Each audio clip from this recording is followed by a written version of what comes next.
সম্মানিত দর্শক, এখন বর্তমানে বৃষ্টি চলতে আছে, যেহেতু বৃষ্টি হইতে আছে এই জন্য এই কাদিরের যেই অসহায়, যে কাদির অসুস্থ এবং যে উনি অন্ধ একজন লোক, দেখতে পাচ্ছেন যে এখানে ওনার সামানাগুলা এই এই আস্তে আস্তে আস্তে আস্তে নাও, আস্তে আস্তে নাও, যেহেতু বৃষ্টি চলতে আছে। এই এই বাচ্চারা, এই তোমরা আস্তে আস্তে নাও, আস্তে আস্তে নাও, এদিক না, এদিক নাও, এই ওই করে, ওই করে রাখো, ওই করে রাখো, রাখো না দেখতে। তোমরা যে যেখান থেকে দেখছো তোমরা অবশ্যই দেখতেছো বৃষ্টি পড়তেছে, বৃষ্টির কারণে আমি দোকানদারি করতে পারতেছি না, আমার সব বিদ্যালয়ে যাইতেছে। দেখো তাড়াহুড়া করে সবাই ঘরে নিতেছে, আমি একা কোনো ফকরি নেওয়া সম্ভব না। এখন তোমরা যদি আমাকে সহযোগিতা করে একটা দোকানের ব্যবস্থা করে দাও, আমি তোমাদের জন্য ওই আল্লাহর কাছে প্রার্থনা করব যেন তোমাদের এই 10 ভাইয়েরা তোমরা আমাকে একটু সহযোগিতা করো ভাই, আমাকে একটু সহযোগিতা করো। এই বৃষ্টির কারণে আমি দোকানদারি করতে পারতেছি না ভাই। যে অসহায় অসুস্থ কাদির এবং যে একজন মানে প্রতিবন্ধী মানুষ, আসলে ওনার কোনো চোখ নাই, দূরের চোখের সমস্যা ওনার, যেহেতু বৃষ্টি চলতে আছে। দেখতে পাচ্ছেন যে ওরা বাচ্চারা, ছোটো ছোটো বাচ্চারা ওনার কাস্টমার, আসলে ওরাই ওদের বেচাইনি করে ওদের কাছে। এই কেউ কিন্তু কিছু নিও না, বুঝছো?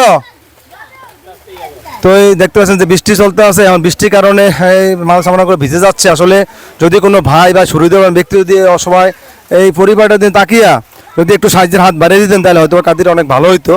আসলে কাদির তো সকাল বিকাল দোকানদারি করে, কিন্তু বৃষ্টির কারণে সে দোকানদারি করতে পারে না ঠিক মতো। ক্যাশটা তোমার, ক্যাশ, এই টাকাগুলো তোমার হাতে নাও।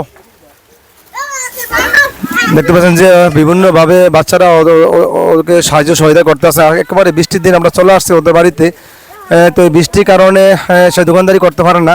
আসলে মূলত সে এখন বাইরে বসে, আর ওনার নিজের কোনো ঘর নাই, চাচার ঘরে থাকে। তাদের তুমি কিছু বলো, এই বৃষ্টির ফলে কিছু বলো, দাঁড়াও সুন্দর। আমার দোকানটা ভিজা যাইতেছে, দেখো বৃষ্টি পড়তেছে, আমি বৃষ্টির মধ্যে দাঁড়ায় তোমাদের কাছে রিকোয়েস্ট করতেছি, অনুরোধ করতেছি, প্রার্থনা করতেছি, তোমরা আমাকে একটু সহযোগিতা করো। এদিক ফিরো, আমাকে একটু সহযোগিতা করো ভাই, একটা দোকানের ব্যবস্থা করে দাও, আমি যেন একটা দোকান দিতে পারি, আমার ভবিষ্যৎটা উজ্জ্বল করতে পারি। এই কামনা করে তোমাদের কাছে আমি আমার সহানুভূতি কামনা করা তোমাদের কাছ থেকে বিদায় নিচ্ছি। আল্লাহ হাফিজ। আল্লাহ তাআলা তৌফিক দান করে তোমরা আমাকে একটু সহযোগিতা করা। যদি তোমরা 10টা টাকা নাও দিতে পারো ভাই, আমার এই ভিডিওটা লাইক কমেন্ট শেয়ার দিয়া তুমি আমাদেরকে সহযোগিতা করো, আমাকে সহযোগিতা করো। এই 10 ভাইয়েরা তোমরা আমাকে একটু সহযোগিতা করো ভাই, আমাকে একটু সহযোগিতা করো। এই বৃষ্টির কারণে আমি দোকানদারি করতে পারতেছি না ভাই।